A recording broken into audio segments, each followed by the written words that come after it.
그 이래가 거의 참에 아시아로부터 온 유대인들이 성전에서 바울을 보고 모든 무리를 충동하여 그를 붙들고 외치되 이스라엘 사람들아 도우라. 이 사람은 각처에서 우리 백성과 율법과 이곳을 비방하여 모든 사람을 가르치는 그자인데 또 헬라인을 데리고 성전에 들어가서 이 거룩한 곳을 더럽혔다 하니, 이는 그들이 전에 에베소 사람 드로비모가 바울과 함께 시내에 있음을 보고 바울이 그를 성전에 데리고 들어간 줄로 생각함이러라. 온 성이 소동하여 백성이 달려와 모여 바울을 잡아 성전 밖으로 끌고 나가니 문들이 곧 닫히더라. 그들이 그를 죽이려 할 때에 온 예루살렘이 요란하다는 소문이 군대의 천부장에게 들리매 그가 급히 군인들과 백부장들을 거느리고 달려 내려가니 그들이 천부장과 군인들을 보고 바울 치기를 그치는지라. 이에 천부장이 가까이 가서 바울을 잡아 두 쇠사슬로 결박하라 명하고 그가 누구이며 그가 무슨 일을 하였느냐 물으니, 무리 가운데서 어떤 이는 이런 말로 어떤 이는 저런 말로 소리치거늘 천부장이 소동으로 말미암아 진상을 알 수 없어 그를 영내로 데려가라 명하니라. 바울이 층대에 이를 때에 무리의 폭행으로 말미암아 군사들에게 들려가니 이는 백성의 무리가 그를 없이하자고 외치며 따라가미러라. 바울을 데리고 영내로 들어가려 할 그때에 바울이 천부장에게 이르되 내가 당신에게 말할 수 있느냐? 이르되 내가 헬라 말을 아느냐? 그러면 내가 이전에 소요를 일으켜 자객 4,000명을 거느리고 광야로 가던 애굽인이 아니냐? 바울이 이르되 나는 유대인이라 소읍이 아닌 길리기아 다소시의 시민이니 청컨대 백성에게 말하기를 허락하라 하니, 천부장이 허락하거늘 바울이 층대 위에 서서 백성에게 손짓하여 매우 조용히 한 후에 히브리 말로 말하니라. 아멘. 바울은 예루살렘에 온 지 일주일 만에 에베소와 가이사랴에서 들은 예언대로 붙잡힙니다. 아시아에서부터 바울을 집요하게 괴롭히던 유대인들이 바울을 붙잡았습니다.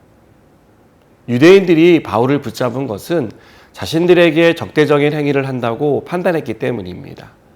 이렇게 바울을 붙잡은 유대인들은 바울을 죽이려고 했습니다. 다행히 온 성이 소동한다는 신고를 받고 출동한 천부장이 군인들과 백부장을 데리고 이 상황을 진정시켰습니다. 33절을 보니까 이에 천부장이 가까이 가서 바울을 잡아 두 쇠사슬로 결박하라 명하고 그가 누구이며 그가 무슨 일을 하였느냐라고 물었다고 말합니다. 천부장은 소동이 일어난 이유를 듣기 위해 바울을 잡았습니다.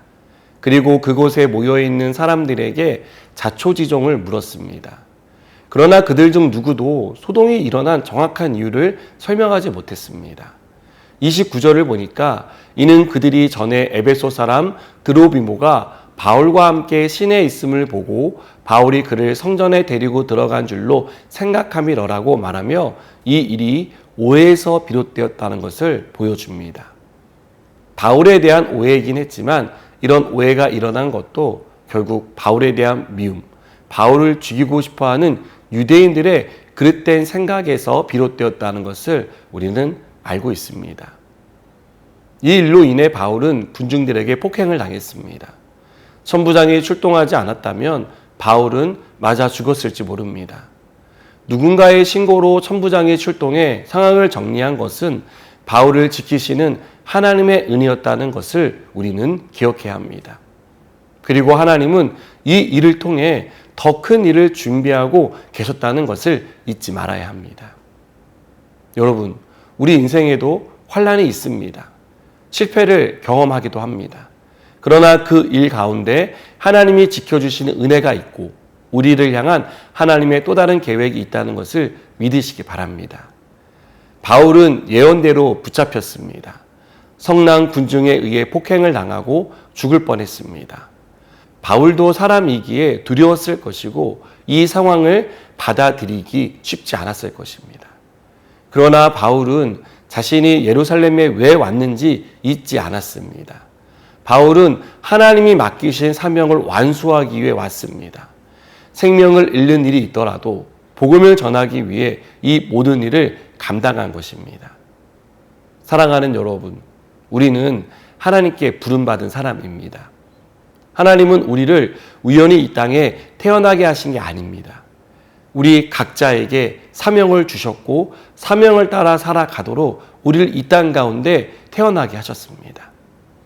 우리가 사명을 따라갈 때 그 길은 평탄할 때도 있고 모든 것이 우리가 생각한 대로 잘 풀릴 때도 있지만 때로 막히고 방해를 받고 어려움이 생길 때도 있습니다. 바울은 그런 일이 일어날 때에도 우리에게 계속 가야 한다고 말합니다. 복음을 전하는 일은 생명을 걸 만한 일이라고 말합니다.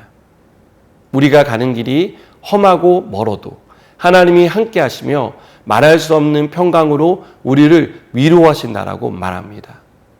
저는 우리가 각자에게 주신 사명을 따라가는 사람이 되었으면 좋겠습니다. 바울처럼 고생길이 열릴 것을 알면서도 사명을 완수하기 위해 전진하는 사람이 됐으면 좋겠습니다. 넘어지더라도 다시 일어나 부르심의 소망을 따르는 저와 여러분이 되길 주님의 이름으로 축복합니다. 기도하시겠습니다. 하나님, 우리의 삶에 어떤 일이 펼쳐지더라도 우리가 믿음으로 가게 하시고 사명을 완수하는 자를 낼 수 있도록 은혜와 복으로 함께하여 주시옵소서. 예수님의 이름으로 기도드립니다. 아멘.